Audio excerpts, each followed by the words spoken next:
Luis Alejandro, por la información. Quiero saludar en esta parte del programa, en nuestros estudios en Washington, a Héctor Chamis, columnista de Infobae, profesor de la Universidad de Georgetown. Héctor, bienvenido, buena tarde para ti. Hola, Idania, un gusto estar contigo. Igualmente para nosotros, como siempre, tenerte. Héctor, mientras estas arbitrariedades continúan pasando en Venezuela, mientras mueren niños esperando trasplantes, mientras la crisis se agudiza, el grupo de contacto y el grupo de Lima, reunidos el día de ayer en la ONU, acuerdan y comunican un mayor rol internacional, mayor actividad, y uno se pregunta, ¿qué pueden hacer que no se haya hecho hasta hoy? Es decir, ¿qué quieren decir con eso que dijeron? Tengo la misma duda que vos tenés, Idania, no queda claro eso, mayor rol. Esta reunión es extraña, es una declaración de la nada. Dice nada exactamente. La comunidad internacional ya está involucrada.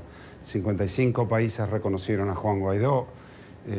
Las organizaciones más importantes multilaterales están del lado de Juan Guaidó, la OEA, el BID.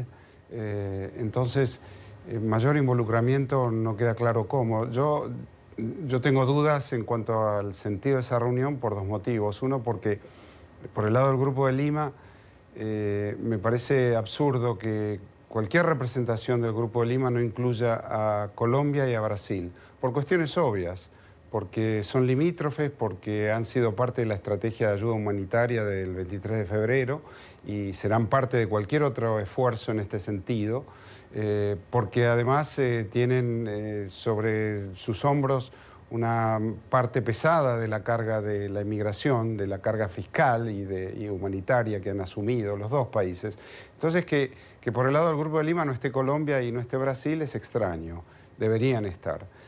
Por el otro lado, por el lado del Grupo de Contacto, bueno, este es un esfuerzo de Mogherini, claramente, para limpiar o para mejorar la imagen de aquella pretensión de 90 días, ¿te acuerdas, no? Cuando dijo Maduro tenía 90 días para organizar elecciones, lo cual sí, muchos de nosotros nos aterramos porque, bueno, si Maduro organiza elecciones dentro de los 90 días, ya sabemos quién va a ganar las elecciones. Y entonces, bueno, Mogherini sigue insistiendo con el tema Venezuela, pasando por sobre la OEA, además, ¿no? Esto es otra cosa que en términos de diplomacia es extraño también, porque es como decir, bueno, hay una crisis en algún país europeo, la OEA se involucra, pasando por encima de resoluciones y decisiones y propuestas que hayan surgido de la Unión Europea. Eso sería lo equivalente. Y entonces es una declaración que además contiene Uruguay. Uruguay no ha reconocido a Guaidó, Uruguay ha reconocido a Maduro todo el tiempo. Sin embargo, firma una declaración, lo bueno de esta declaración es que Uruguay firma una declaración donde se declara al régimen de Maduro una dictadura. Entonces, bueno, ahora Uruguay tiene que ponerse de acuerdo consigo mismo, ¿no? Entonces, bueno, no tengo demasiadas esperanzas en esto.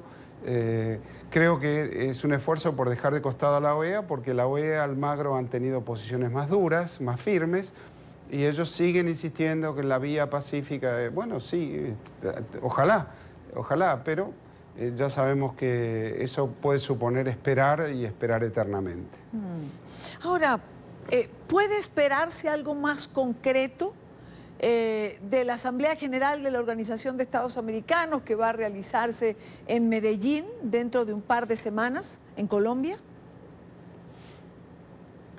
Bueno, ojalá, no es claro, yo no lo tengo particularmente claro. Veremos qué posición toman los países. En definitiva, lo que ocurre en una Asamblea General de la OEA es lo que los países deciden que ocurra.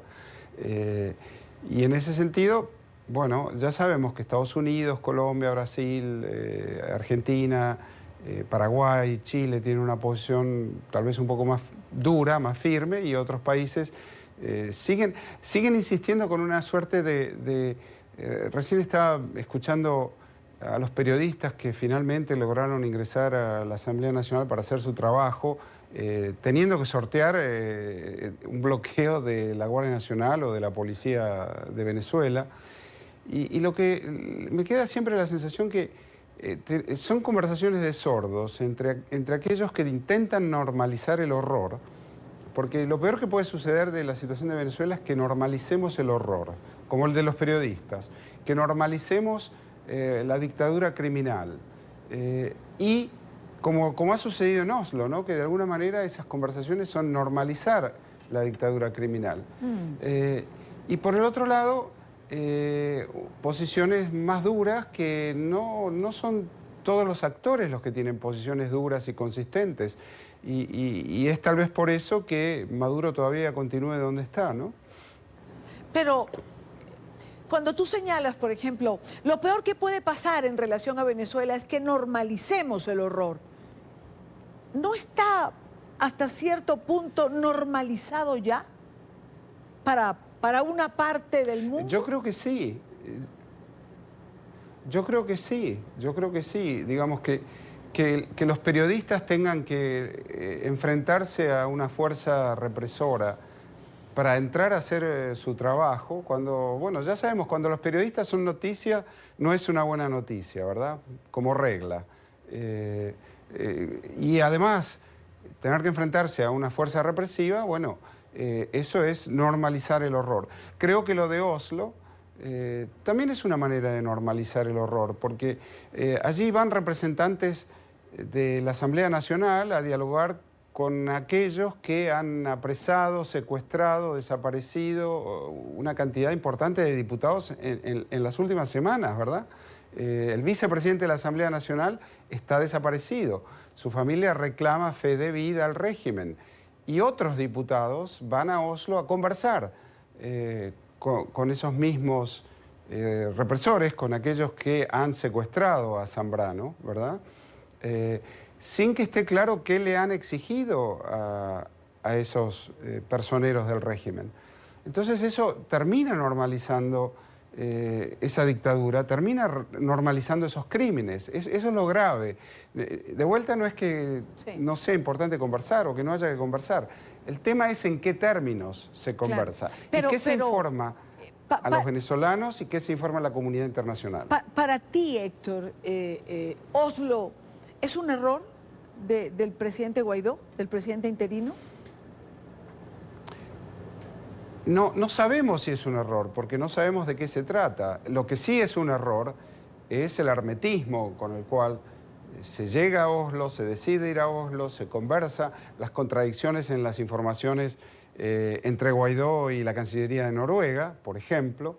El hecho que Julio Borges dijera a los medios que no sabía nada de este encuentro en Oslo, y digo Julio Borges porque es, entre otras cosas, el embajador de Guaidó ante el Grupo de Lima, ¿verdad? Y eso sí que es un error, eso sin duda es un error. Ahora, si las conversaciones tienen lugar bajo ciertos parámetros y si la Asamblea Nacional, el gobierno de Guaidó, impone condiciones, gestos de buena voluntad, que no parece ser el caso hasta ahora, pero eso lo sabremos en el futuro, bueno, tal vez no sea un error. Pero lo que sí es un error es este hermetismo. El gobierno de Colombia ayer hizo saber al mundo que no estaba informado de este encuentro en Oslo, ¿verdad? Eso sí es un error, no tengo duda. ¿Qué se ha conversado? No lo sabemos. Claro, pero, por ejemplo, Guaidó ha sido concreto en decir que hay una agenda y por más que se haga este contacto en Oslo, esa agenda no va a cambiar, que es el cese de la usurpación, gobierno de transición y unas elecciones libres, que esa es la agenda marcada y de allí nadie lo saca. Bueno, esa es la agenda que la comunidad internacional ha apoyado. Esperemos que no cambie la secuencia, porque en esa ecuación el orden de los factores sí altera el producto. Y si el primer paso es elecciones libres, con Maduro en Miraflores, bueno, el producto será otro. Y Maduro está anunciando elecciones parlamentarias adelantadas. Y hay gente de la MUD, del Frente Amplio, de sectores que tienen cierta representación en la Asamblea Nacional que están hablando de eso también. Y ya lo hemos visto además, ¿verdad? Ya hemos visto estas elecciones, las municipales, las regionales, que tuvieron participación de políticos de partidos de oposición y legitimaron algunas de esas elecciones. Y hubo alcaldes y gobernadores elegidos que se juramentaron ante la Asamblea Constituyente también, ¿recuerdas eso? Sí, claro. Y si vamos por ese camino, entonces será una vez más normalizar la dictadura y extenderle el horizonte temporal a Maduro, que es lo que busca y lo que ha buscado desde siempre. Claro. Ahora, Oslo también tiene o ha tenido un efecto, y es que nuevamente vemos a la oposición en distintas posiciones, es decir, cabezas opositoras o factores de la oposición, cada quien en un camino distinto. Y eso también sabemos que no lleva a nada concreto o a nada positivo finalmente en este largo camino que se ha recorrido para recuperar la democracia en Venezuela. Pero también eso es natural consecuencia de haber tomado la decisión de sentarse a dialogar en Oslo de manera secreta y con hermetismo en relación a muchos líderes y partidos de la oposición que forman parte de la Asamblea Nacional y que apoyaron a Juan Guaidó hasta el final, y que esos mismos líderes se hayan enterado de Oslo por los diarios, como lo dijo el propio Julio Borges. Y eso es inevitable, que luego genere contradicciones y divisiones, pero eso es un error de aquellos que decidieron ir a Oslo e ir en estos términos, sin debatirlo como correspondería con sus aliados, con su coalición dentro del recinto y con los líderes políticos que todos conocemos quiénes son. Claro, claro. Ahora, Héctor, mientras todo esto pasa en paralelo, aumenta el éxodo. Hay cifras que ya dicen que en el primer trimestre salieron más de 500.000 venezolanos. Y uno se pregunta, ¿hasta dónde aguanta, por ejemplo, la economía de Colombia, que es el país que recibe el primer impacto? Y ya su economía acusa recibo de este éxodo masivo. Bueno, sin ninguna duda, porque es necesario que Naciones Unidas declare a los migrantes venezolanos refugiados, que no lo ha hecho todavía. Hay una declaración preliminar, pero no tienen la categoría de refugiados, lo cual supone acceso a ayuda humanitaria importantísima. Per cápita, los migrantes, refugiados sirios, reciben 10 veces lo que reciben los venezolanos per cápita de vuelta en ayuda internacional. Y para que esa ayuda se comparta y no esté sobre los hombros de 2 o 3 países únicamente, el grueso de esa ayuda en los hombros de las cuentas públicas de Colombia, es necesario que Naciones Unidas declare a los migrantes refugiados, que les dé estatus de refugiados. Y no ha ocurrido todavía, entonces la comunidad internacional tiene que hacerlo, porque efectivamente ningún país por sí solo puede hacerse cargo de esta pesada carga fiscal, humanitaria, de salud pública, de seguridad. ¿Por qué este retardo, Héctor? ¿Por qué no ha ocurrido esa declaratoria? Porque es parte de esta normalización del horror, que este régimen ha logrado una impunidad que nunca hemos visto. Continúa en el poder. Cada día que Maduro continúa en Miraflores es más impunidad, más crímenes, más refugiados, más éxodo. Efectivamente, esa cifra puede llegar a 4 millones, 4.200.000 a fin de año. El grueso de ellos estarán en Colombia.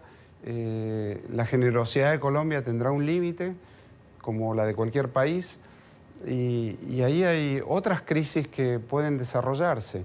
Naciones Unidas tiene que actuar. Tampoco han actuado en relación a la crisis sanitaria de Venezuela, la crisis de salud pública. Claro. Bueno, hoy la representación de Portugal estaba también en la reunión de ayer de Nueva York.